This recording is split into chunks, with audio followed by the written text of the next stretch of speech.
Right, good. Yeah, so as the title suggests, it's about how to grow and scale your business and reduce your costs.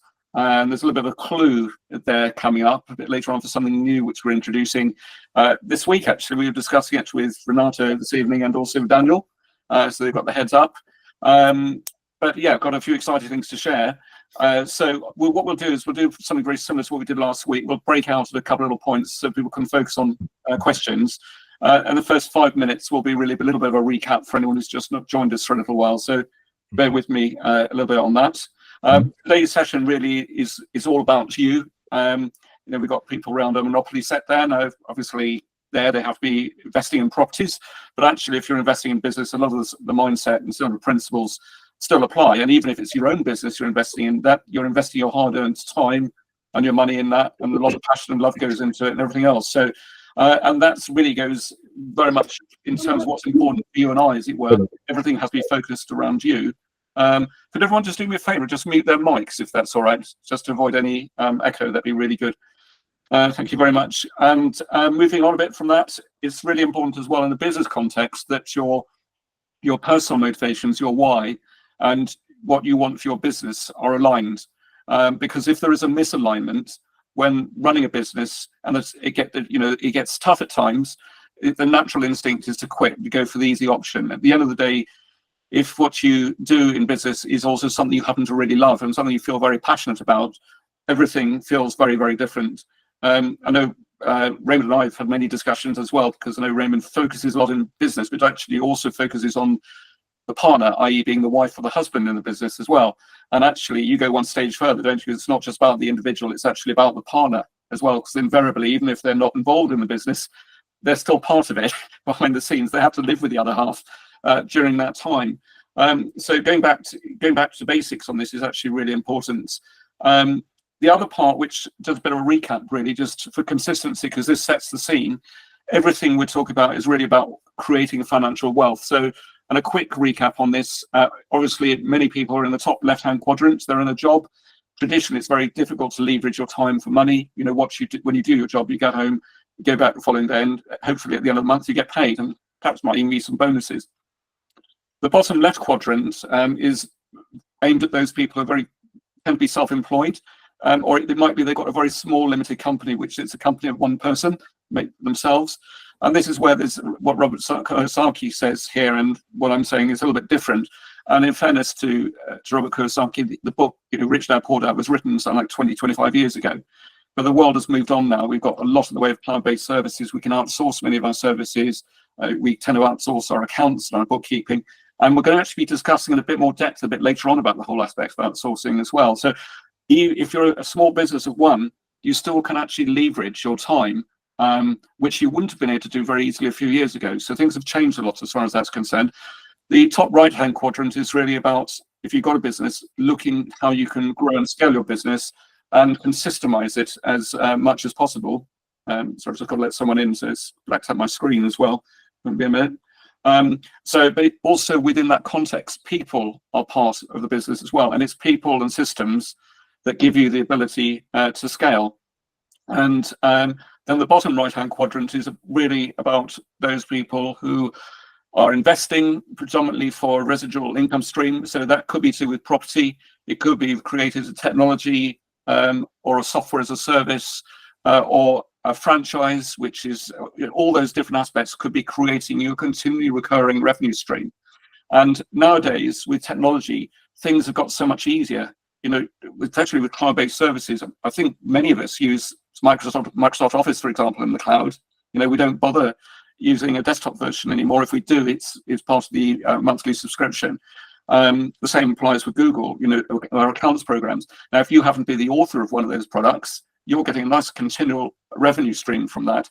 The only challenge in a business context, which obviously today is about business, is that if you happen to be the author of one of those programs, you've typically got what's classed as a J-curve business. So in other words, a lot of money will go into the development to start with, and it takes 2 or 3 years before the income really catches up. But once you have got to that point in the development, then things really can take off. But it's quite common for people who create solutions as software as a service to actually have to raise investment to help them to go through that development phase, and to also be able to get the market penetration, so you can create those continual revenue streams. So if you're on the left-hand quadrants, as much as possible, try and be in one, if not two, of the right-hand quadrants over time. If you, for example, in self-employment, try and get yourself to a position where you become thinking much more about growing and systemizing and scaling a business, and also trying to find ways to be the investor quadrant and the other way around. And what we're talking about here is encouraging people to acquire income generating assets. Look at ways you can reduce your monthly costs, which increases your disposable income. Then where it's available, use leverage to help you to acquire more income generating assets, and so on. If you can do that, then it tends to put you in a very strong position. So now focusing much more on business growth, which obviously is what today's topic is really about. And you may remember this shown from before. So it's about creating things, focusing around what your business is, what your lifestyle is, are they aligned? Look at your product portfolio, look at your marketing mix. How can you create financial wealth around all of that? And what is your business legacy? What is your exit? What is your plan moving forwards? And the big question really is, and I think most of us do, how many of us really relate to this slide here? Would it be fair to say that pretty well all of us, in any form of business that we run, experience peaks and troughs? Now in this case, the troughs, the peaks happen to be going up. Obviously, if you hit a time of recession or the market turns against you, of course, there's peaks and troughs going to be going in the other direction. And what do you put in place to deal with that? And that's a question which we need to always be prepared for. Things aren't great at the moment, but thank goodness we haven't had a serious recession, a really bad recession, since about 2008, 2009. I know we had a mini one around about 2012 and so on, and there was a bit of a lull around Brexit. But actually, we've been very fortunate the last few years. So it's about making sure we've got funds to one side to see us through, and our business is strong enough to help with that. And then moving a little bit on from that, this is a slide I prepared some time ago, and this is taken from publicly available information. And if you look at business and market distribution of limited companies in the UK, this excludes sole traders. If you included sole traders, this would be even further distorted. But out of limited companies, 74% of businesses in the UK are one-person businesses. That's just one-person business, sole director limited companies. If you include sole traders, it's even higher than that. Only 21% of businesses employ between 2 and 10 people. Only 21%. 4% of businesses employ between 11 and 50 people. And 1% employ between 51 and 250. And the number is, in terms of numbers, is so small. When you get to the corporate entities, it might represent 0.05%, or might be 0.1%, or whatever the figure is, for corporate entities. But the interesting thing is if you were actually to look at this graphic pie chart differently and measure it by turnover, not by number of employees, you would find that instead of being 99% of, so say 95% of businesses actually generating, being companies of less than 10 people, or 90% being less than 10 people, you would find that close to half of all the money generated was by actually the big corporate entities, of which they represent perhaps 0.1% of the businesses in the UK, limited companies in the UK. But of course, what respective governments always forget is that these small businesses, are the engine of the whole economy. If it wasn't for us, to be frank, the whole country, it's a basket case at the moment, would be 10 times worse. So, and that it's very easy for chancellors, irrespective of the party, whether it's Conservative or Labour or whatever, to actually forget the real people who actually pay their wages at the end of the day. And we just have to be more and more creative to survive and thrive for what things are currently evolving and changing. Now this graphic is an interesting one because this is about building value connections and deep relations of trust. And a little bit of a story actually for you, and I slightly choked to myself this afternoon. But we moved to a new area about in April last year. We moved to a little village called Horseman Den, which is near Tunbridge Wells, which I know Keith knows extremely well, because having a relation down there. And I thought, well, actually, I need to get to know businesses at a local level, and sometimes you have to go back to your roots. And so I thought, About 7 or 8 years ago, I was a member of BNI, which is in the Bromley Croydon area. It was a Churchill chapter at the time. And for me personally, it worked extremely well when I was a member. I was only a member for a year, but it works extremely well. And the thing with BNI, it's got a lot of people complain about it, but actually it's got 2 words which I think tell a lot. Can anyone shout out what those 2 words are? What are the 2 words that symbolize the ethos of BNI? Can anyone unmute yourselves and shout out? Don't worry about shouting out. Referrals. Referrals, obviously, that's one word, and that's definitely a key element of it.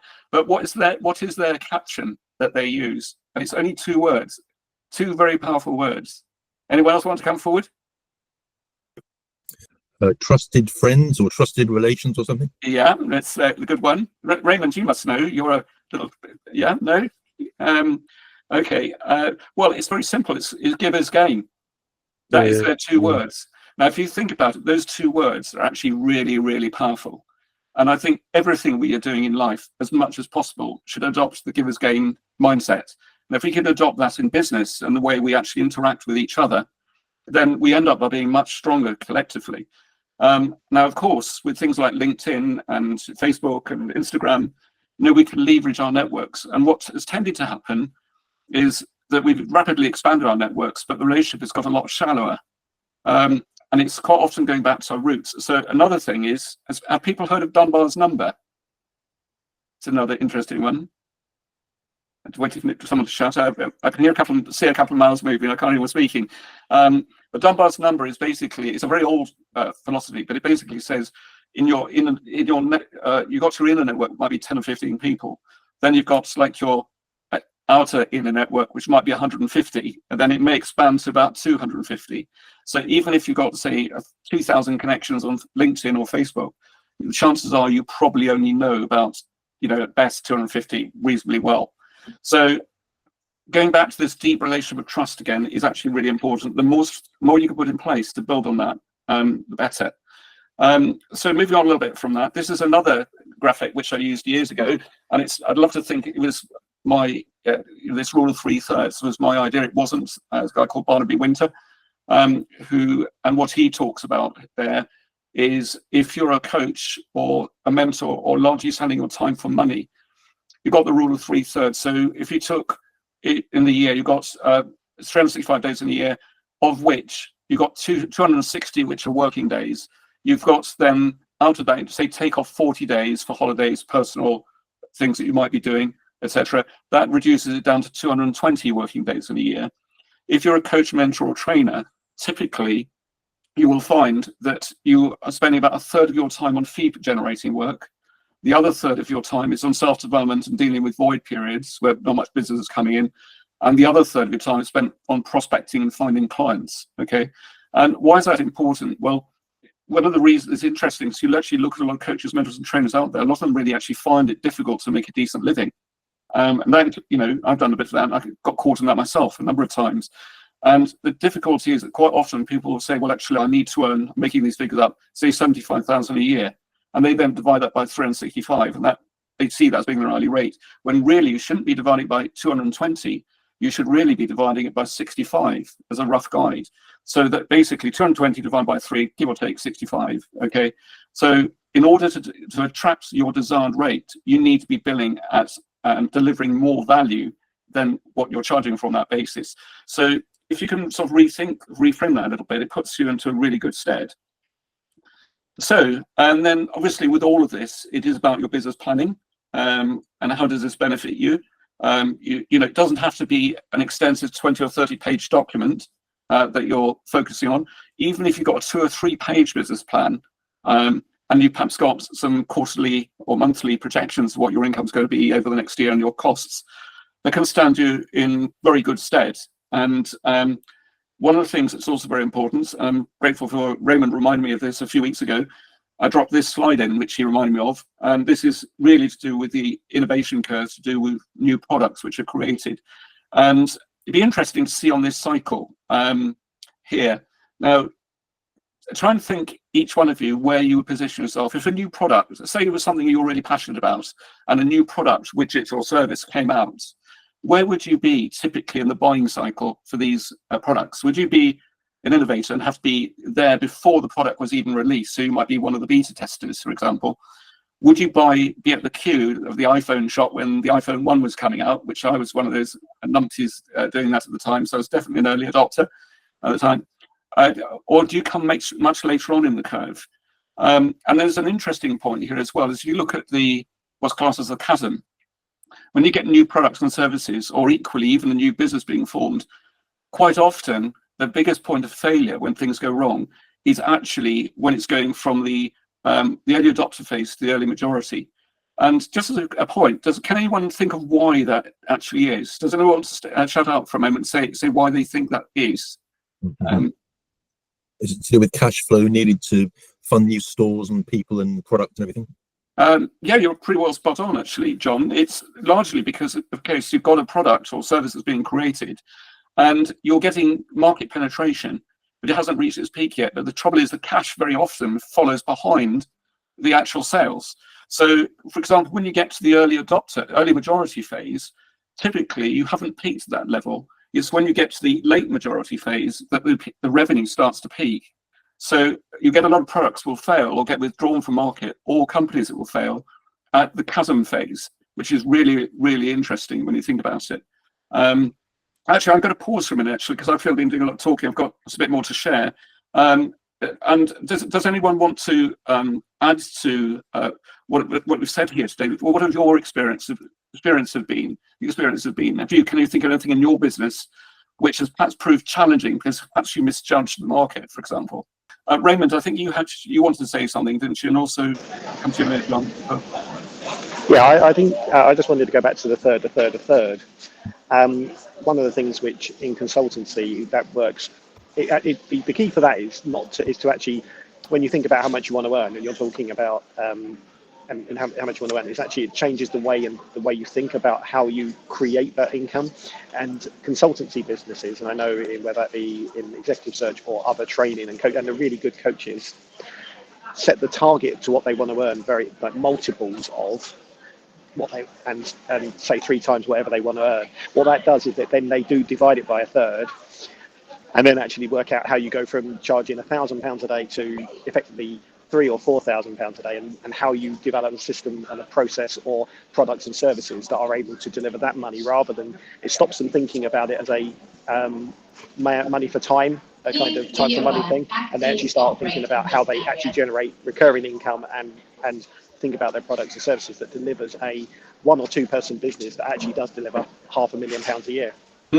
Yeah, no, thank you very much, Rem. It's a really good point. And John, I think you want to say something quickly as well, didn't you? Yeah, just on the same lines, really. That's an interesting pie chart that, if you're self-employed as a consultant, you probably only will be paid for roughly a third of the year, which is not that brilliant. So you have to charge a very good rate to make it viable. You have the benefit of time off and everything, and that's fine. But you've also got to do a lot of prospecting, and it's bloody hard work, and you only get paid, a third of the time, which is weird. So therefore, you have to charge quite a lot. And it's a competitive market. So can you get away with that rate versus other people? It's very, very tough. And I think a large part of it as well is about just continually trying to be ahead of the game. There was about 15 years ago, I used to do a lot of contracting. And I've got to a point where some of my skills got a bit out of date. So I immediately put myself on a training course, which cost then about £6,000. I mean, now it'd be about 12,000.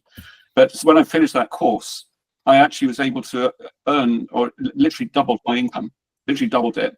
And it's about sometimes you just got to somehow try and make yourself sort of really stand out as well. And so that's a really good point, John, actually, on that. No, thank you. Mike, I think I see you got your hand up as well. Welcome on this call, Mike. Yeah, hi, thanks. I think that the consultancy business, it just doesn't scale. So I think it's really, you need to totally start looking elsewhere if you want to generate long-term income that's that is scalable and is persistent. So consultancy businesses just rely on you as an individual. If you get injured, you get sick, you get busy on something else, then it just doesn't scale at all. So it's very difficult to make a long-term safe income out of it. Yeah, that's right. You can end up by being, if you're not very careful, a busy fool in the medium term, can't you? And I think certainly I've been guilty of that. Probably many others have as well. So that's a really good point. And thanks, Mike. John, if you don't mind, I'm going to continue for a bit actually. So I will have another breakout session in a little bit. I want to run, broadly speaking, to time if we can. Just bear me a second. So let's get back to here. Right, if everyone doesn't mind just muting themselves again for the moment, that'd be really appreciated. Right, so I think we covered this now, so let's move on from that. This here is an interesting one, the product portfolio. And this is something that Daniel Priestley talks about a lot. I think a number of you probably know Daniel Priestley fairly well through perhaps different events you've attended of his. But he talks a lot about having a product for prospects, which typically is a free offering. And the free proposition itself shouldn't feel like a cut down version of the full product. It may well be a cut down version, but you still have to deliver exceptional value for free, because people actually judge you and your overall proposition by what you offer for free. And that can be something as having a really good ebook. It could be, a short training program that you have available. It could be a diagnostic tool you have available, a scorecard. It's something which might then lead into a short call with yourself to further discover what that person actually really wants. And that can become a really good product for prospects. Then you've got, say, your foundation products. And obviously a foundation product by price will vary an awful lot according to the markets you're actually in. So if you're in some markets, a foundation product maybe have a price point of below £1,000, for example, or even below £100. If you're into high-end consultancy, your foundation product might be a couple of thousand. It's a chance for people to really test you out and your service, go for a detailed, go for a test drive without presenting yourself as being presenting it as being high risk. So it's a very easy sign off, especially if you're dealing with a larger company. The company itself may have loads of money to spend, but does that person that would be your primary client in the early stages, does that person have the sign off to be able to push that piece of business through? And of course, the big thing is that once you've done that, delivered that piece of work, if you've done a great job, then you'll get much more substantive sales on the back of it, and that may well become your cash cow, or your core products. And that's maybe where the very part that really drives your business forward. Now, obviously, there's a little bit of generalization, because it depends what product or service you're offering, and whether you're offering, what you have is predominantly a commodity-based business, or whether you actually do have a really good balanced portfolio of products. And then obviously you need to have variances which are suitable for upsell and cross-sell as well, because somebody who's already got your product or service is not going to pay the full price all over again. They want to be able to actually have a very easy, smooth journey for going from one element of your product range to another. Now, we could run a whole session just on this in itself, but it's just the big thing with this is just to really provoke a bit of thought in terms of what your balanced product portfolio would look like. And then moving on a bit from there, this is more about your marketing mix. Now, I've talked a lot before about having your ideal lead generation system, nurturing those conversations so that they become hot prospects, and you build further on depth in those relationships. And then once you've got people onto that part of the process, is then how you can maximize the value of the sale to that person, deliver exceptional value, but charge appropriately for your provision. Now, obviously, the world's changed a lot. What worked 4 or 5 years ago is very different to what works today. And we know that, for example, LinkedIn, a certain strategy, if you'd gotten 6, 7 years ago, would have worked brilliantly, and yet today it's really quite different. But the clue is in the sense that what we class as a brand amplification system. If you can put in strategies to build your brand, whether it's by releasing content, through posts or articles, whether it's commenting and feeding in what other people have said, so you become known as an authority in the area, whether it's a case you release a lot of video-based content, say on YouTube or Facebook or Instagram, or of course, you've got certain types of product, may well be TikTok, anything which amplifies your brand to start with, so you become like a safe pair of hands and helps you to get you out there. That puts everyone in, puts you in a really good stead. And with all of this, I love this. So we actually created. We used to have a product through Business Growth Bureau, which I ran previously, which was called Biz Growth Time Machine. And actually, it was the principle was a little bit based on the DeLorean car. And I just put this forward. Now, ChatGPT is not perfect, but I was really interested. I asked ChatGPT a few days ago just to come up with several images and create a time machine. And actually, I thought it wasn't bad. And it was around the whole principle about bringing your sales forward, amplifying your brand, and getting your time back. And it also reminds me of Doctor Who a little bit. I don't know what it is, probably the big kid in me as well. They've even got a clock in the middle of the hourglass there as well. So some nice little touches there, that came out of it. So if you can build your own time machine, ways, if you look at all your processes in your business, everything you're doing, what can you put in place to really amplify you? If you are a one-person business, or if you're 5 people in your business, how can you actually punch well above your weight? That is obviously crucial. Just wait a second, I need to let Eric in. So that leads in very nicely to the next part of what I was going to share, which was how can you further build the value in your business without having to considerably amplify your own costs. Now, I think we all know, especially in the UK and perhaps the European Union, and don't get me wrong, I think a lot of this is good, by the way. I think employees, etc., should have proper protection and proper rights. But by the same token, when you're a very small business, it can be really tough. If you happen to say you took someone on, say part-time or full-time, and let's say they didn't work out, if things go horribly wrong, it can be very, very expensive to actually basically put yourself in a position where you can exit that person out of the business. Or it might be that they are not able to work, or something actually happens, and you may have spent 3 months training them up, and that can be a really big issue. There are other things you can do as well, which enable you to grow and scale, which offers a much simpler solution, but potentially at much lower cost. And that is really through outsourcing. And this is something which I got a lot of experience of, because about 7 years ago, we at its peak, I took on between 15 and 17 people who were working pretty well full time, but they were working remotely. And this is obviously well before COVID and things like that. And now, yes, I had to spend a bit of time training them.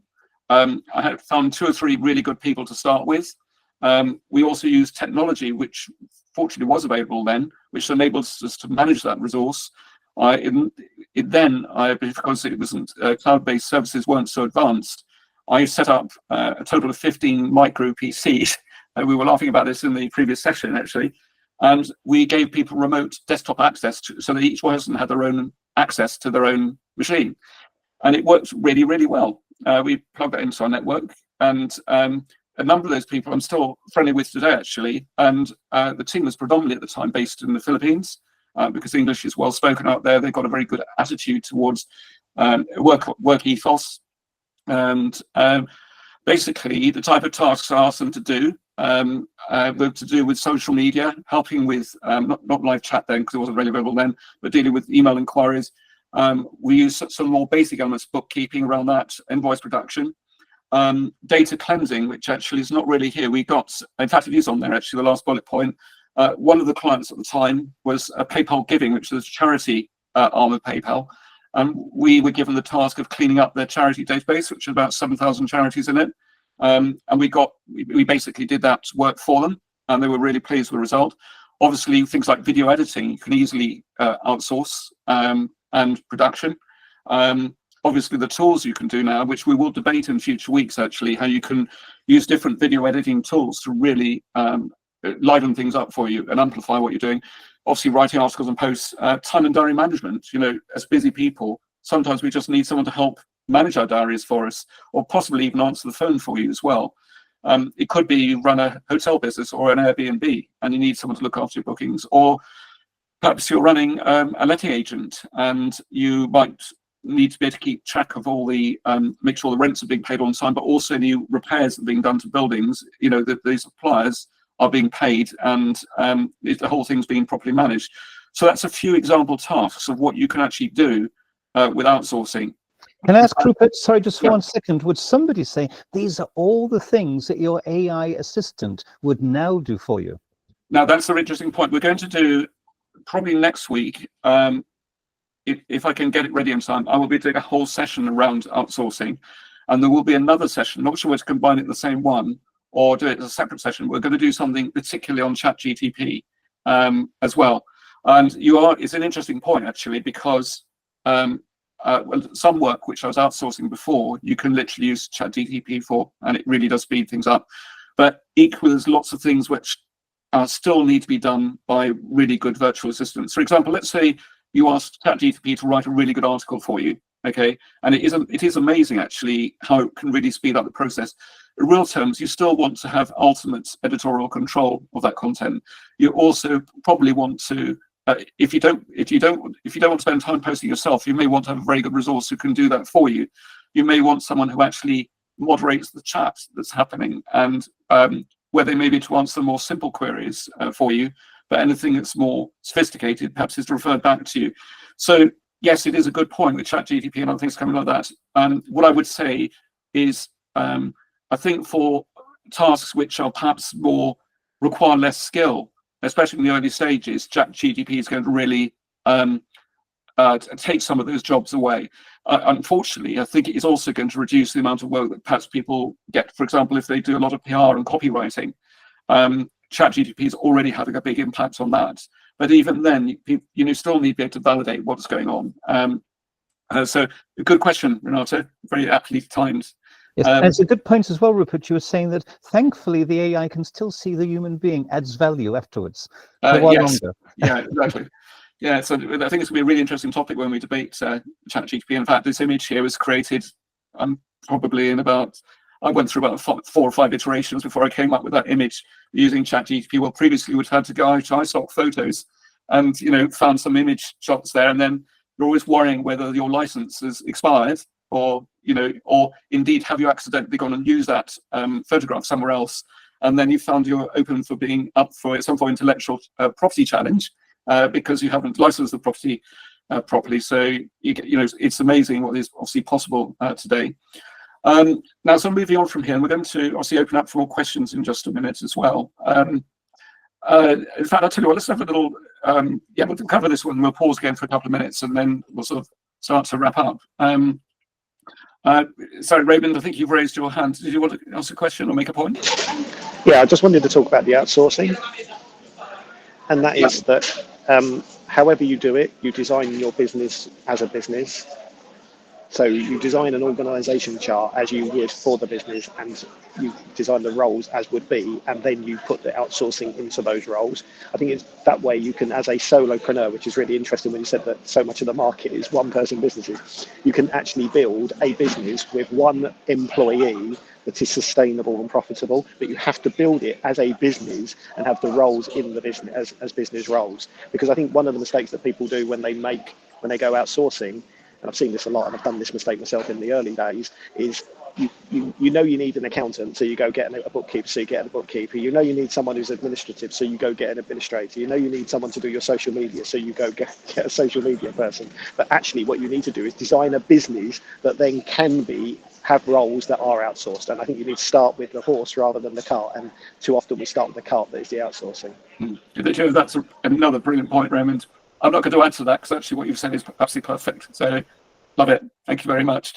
John, I know you wanted to make a point quickly. Yeah, just a quick thing. I went on an AI course and they said sort of AI community is waiting for the first 5-person AI company that has like $1 billion in revenue.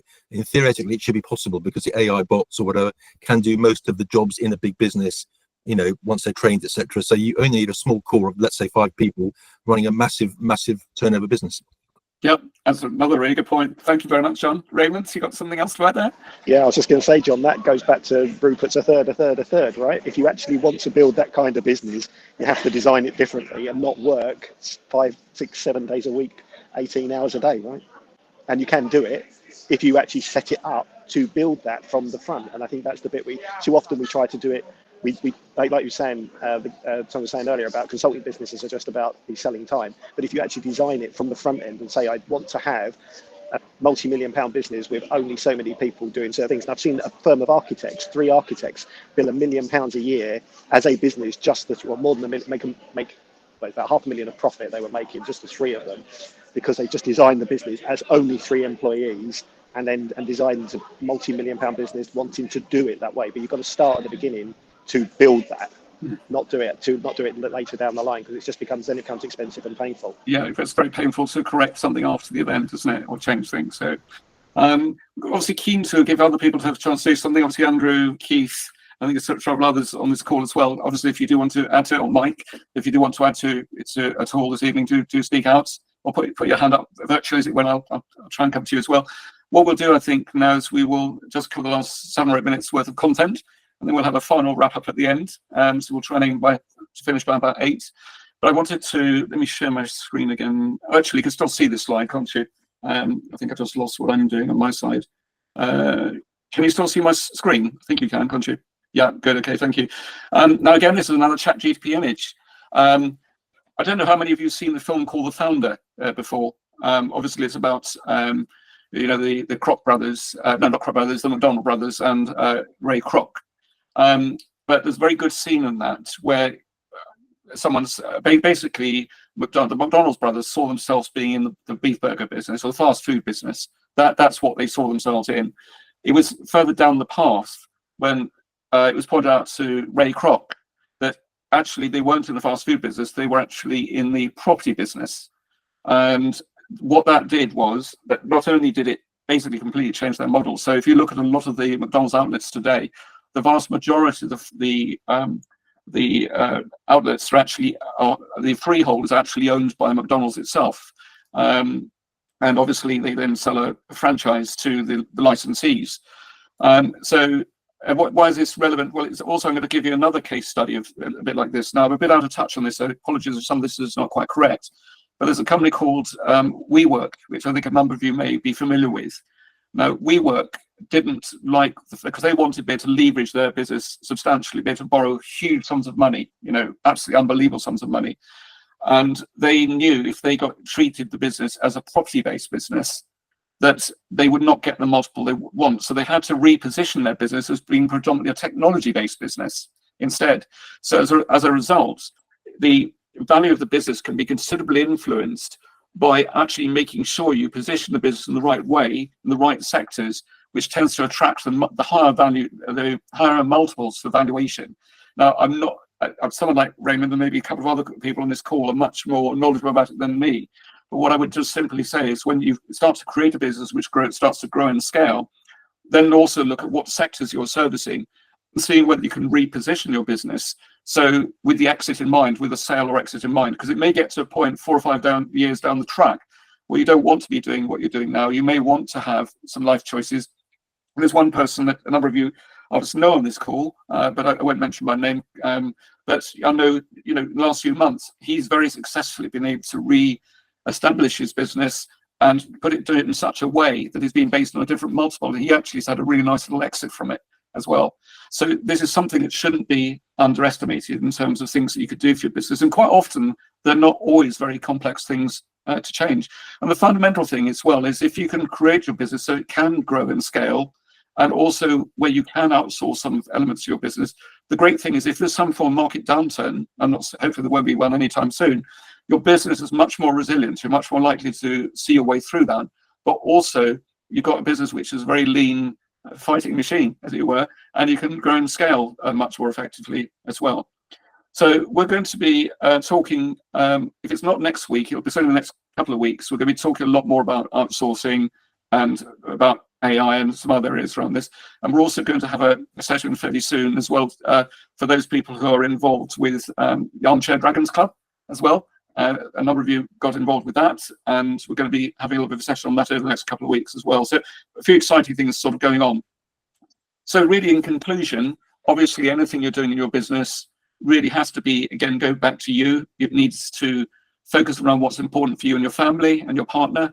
Build in as much as you can into your happiness and future, and then that way we all end up with a very good end result. So I think we've also already given you a few clues over what we're going to cover over the next few weeks. The intention is, well, the Wealth Growth Club is to obviously run these sessions. Hopefully you're enjoying them, and obviously if you come up with some ideas, just like Renato came up with one this evening, come up with some ideas over things you'd like to see covered. Do sort of either put a message in the group or personally message me, and also we can look at that. And sort of wrapping things up a little bit now is what can you do to create this is almost like your perfect system? How can you change your business to be able to move things onto a completely different level? And we want you to feel part of something special. Focus on what is important for you and your family and for your business, and in terms of wealth creation. And if you do want to engage after today, what I'd by all means do, just you're very welcome to personally message me through WhatsApp. If you want to hold your phones up to the QR code on the screen, that will enable you to join the WhatsApp group if you're not a member already. Or if you use that link tree, which I will just try and copy again, put in the chat if I can get it correct. Give me a second. Okay, so I think that should be in the chat now. Yeah, so if you click on that link tree, it brings all these different options up. So it enables you to join the WhatsApp group. Also, look at that webinar. We're actually going to be doing a bit of an update to that fairly shortly, actually. Obviously, the third button down is if you want to join these sessions. The fourth one is really take people down to the YouTube channel. And but if you want to have a bit of a chat with me about how you could take things forward at a personal level, just either book something into Calendly by using that button there, or just personally message me. We can pick up afterwards. And really, I suppose that's it. So it's really a case of coming back to you guys and sort of posing any questions that you may actually have, or any points you want to make. So anyone want to come forward? Any points or questions? Just a couple of things. I mean, I know that Amazon spent ages at zero valuation for like 10, 15 years before it kicked up in a big way. So it's not an instant success, Amazon.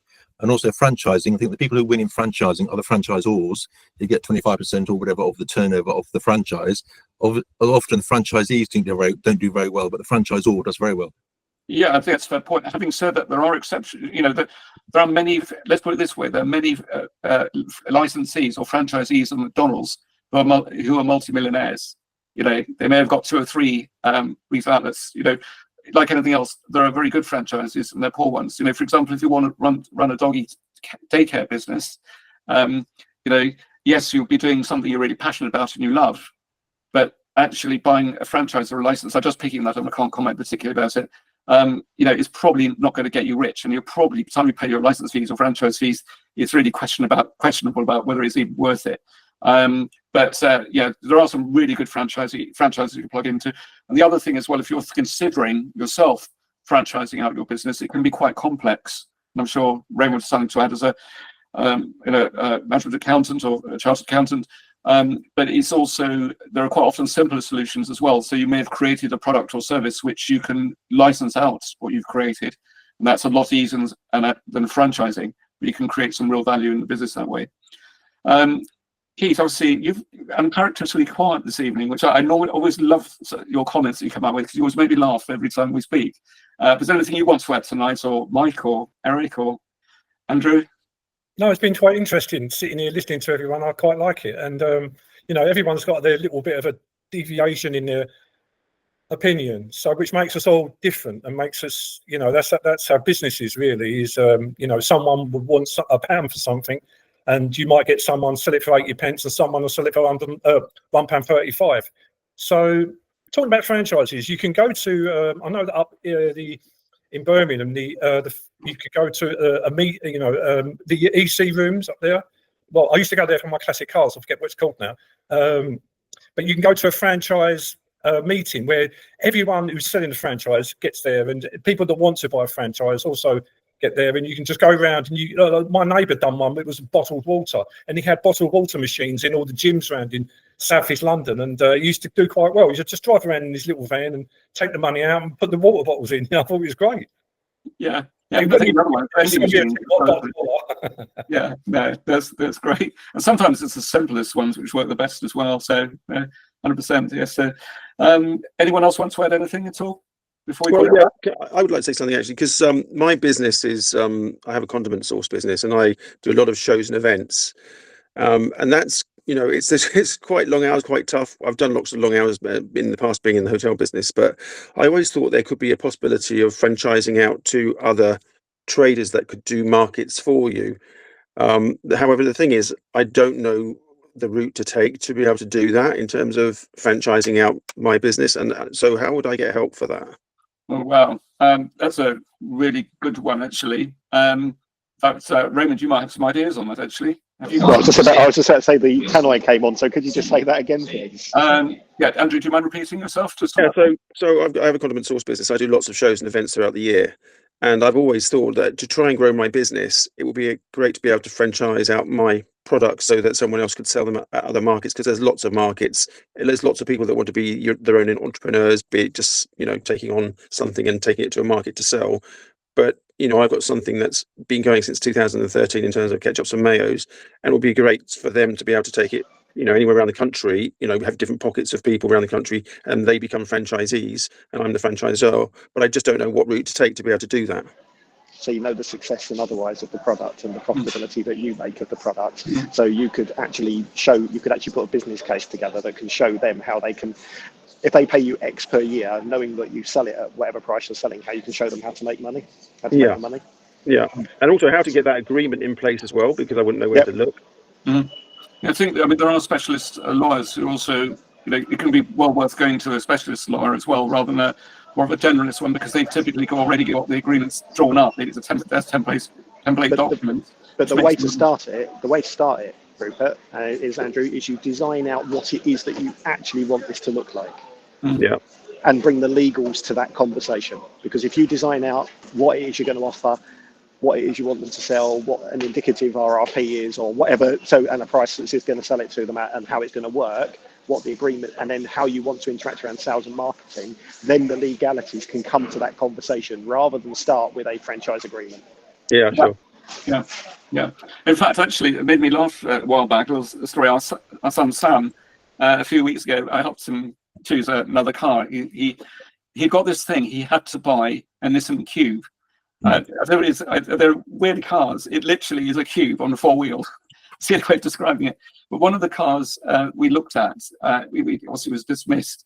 But the person had the car had tragically died. But the person who actually had the car, in the back of it, had literally created a little bistro in the back. He got one of these massive batteries, which is the type of thing you use for solar charging or solar panels in your house, put in the back of the car, and he was able to run this coffee, espresso cappuccino machine in the back of his a Nissan Cube, and went around all the different craft fairs, and he was actually surprisingly successful with it.